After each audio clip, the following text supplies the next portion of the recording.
Lapangan latihan Timnas U22 di Thailand tak layak. Vietnam justru diistimewakan. Pemain serba bisa Timnas U22 jadi kunci di SEA Games 2025. Media Italia viralkan peluang besar Jahit Zes gabung AC Milan. Keuntungan AC Milan jika dapatkan kapten Timnas Indonesia. Post like di bawah. Lanjut simak informasi selengkapnya sebagai berikut.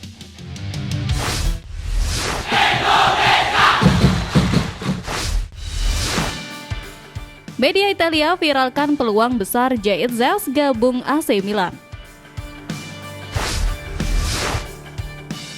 Nama kapten Timnas Indonesia Jahit Zes kini menjadi buah bibir di kalangan media olahraga Italia.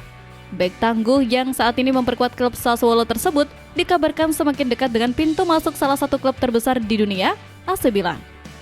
Seperti yang diketahui, informasi ketertarikan AC Milan pertama kali disampaikan jurnalis Sky Sport Italia, Luca Cili, yang menjelaskan bahwa Milan tengah mempertimbangkan Zes meski belum membuka komunikasi resmi dengan Sassuolo. Dalam laporan terbaru, Cili menyoroti kualitas Zes yang dinilai cocok untuk formasi 3 back. Selepas itu, media-media terkemuka di Italia mulai memviralkan berita mengenai peluang besar kepindahan Jahit Zes ke San Siro. Salah satunya media Sassuolo News yang menyebut bahwa transfer ini berpotensi terjadi pada bulan ini atau dalam jendela transfer terdekat. Sorotan media Italia menandakan bahwa kualitas Jahit Zes sudah diakui di level tertinggi Serie A. Mereka melihat konsistensi permainan Bang J, ketenangannya dalam menguasai bola, dan kemampuannya membaca serangan lawan sebagai atribut yang sangat dibutuhkan oleh Rossoneri. Meski demikian, persaingan Zes untuk mendapatkan tempat di skuad Massimiliano Allegri bukanlah perkara mudah. Milan juga disebut memantau beberapa nama lain seperti Mario Gila, Lazio, Joy Gomez, Liverpool, Alessandro Sircati, Parma, Thiago Gabriel, Lecce, hingga Diogo Leite, Union Berlin. Jika transfer itu terrealisasi, Jahit Zes akan mencatatkan sejarah emas sebagai pemain berdarah Indonesia pertama yang berseragam AC Milan. Melihat kapten tim nasional dibahas secara serius oleh media Italia sebagai target transfer klub sekelas AC Milan adalah bukti bahwa sepak bola Indonesia melalui para pemain diasporanya mulai diperhitungkan di peta sepak bola dunia.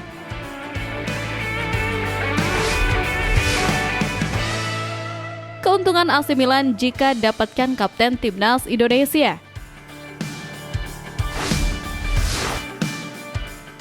1. Spek teknis dan taktis. Jahit Zes adalah tipe bek modern yang serba bisa.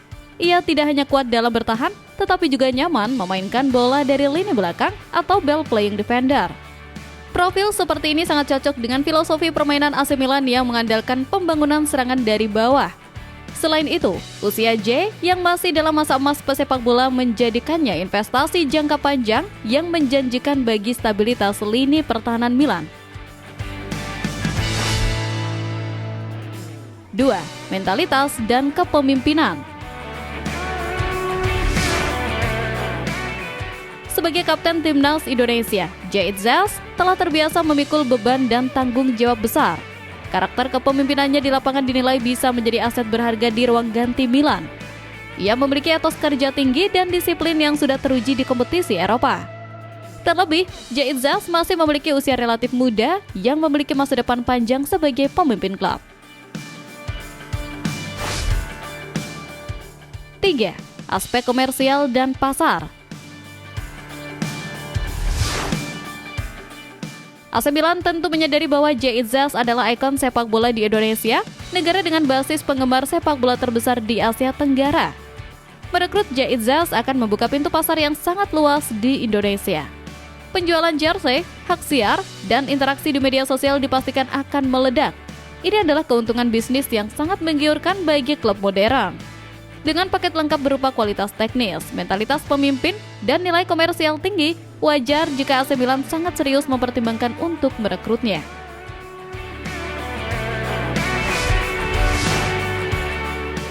Pemain serba bisa Timnas U22 jadi kunci di SEA Games 2025.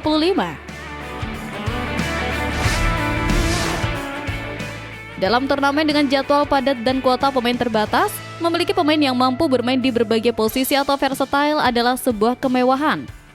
Pelatih Indra Safri tampaknya sangat menyadari hal ini dan telah menyiapkan strategi khusus dengan mengandalkan para pemain serbabisa di SEA Games 2024.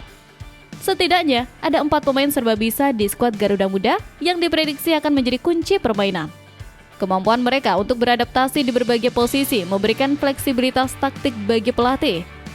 Jika ada pemain yang cedera atau terkena akumulasi kartu, pemain-pemain ini bisa menambal kekosongan tersebut tanpa mengurangi kualitas tim. Salah satu nama yang paling dinantikan gebrakannya adalah Rafael Schreck.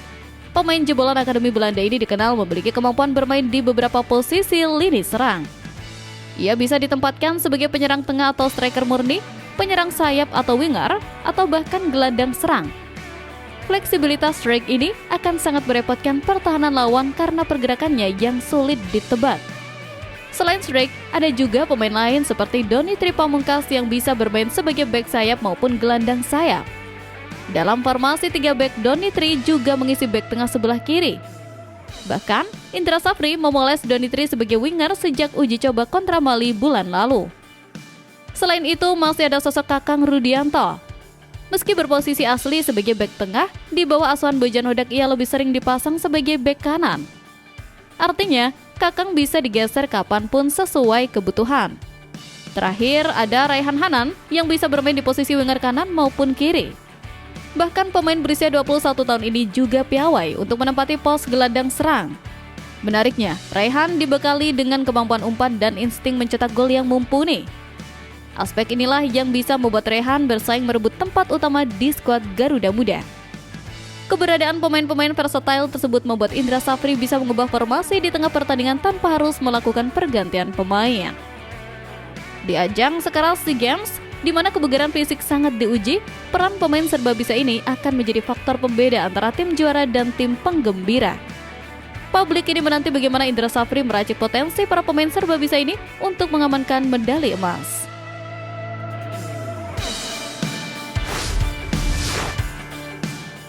Lapangan latihan timnas U22 di Thailand tak layak, Vietnam justru diistimewakan.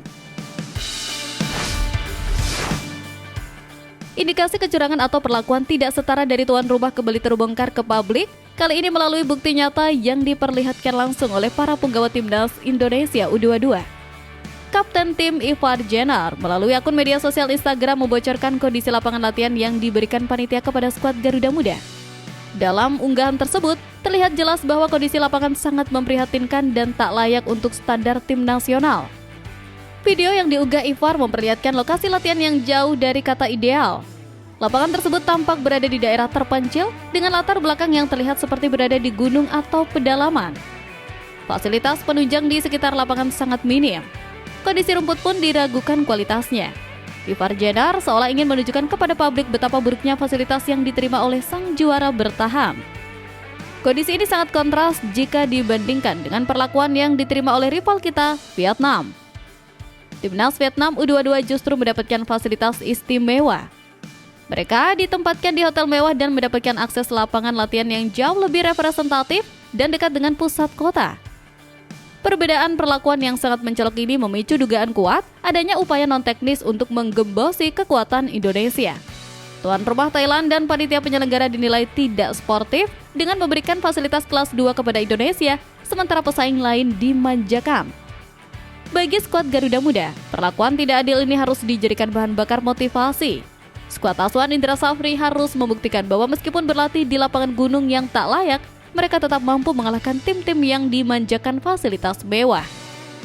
Mentalitas baja di tengah ketidakadilan inilah yang akan membuktikan siapa juara sejati di Asia Tenggara.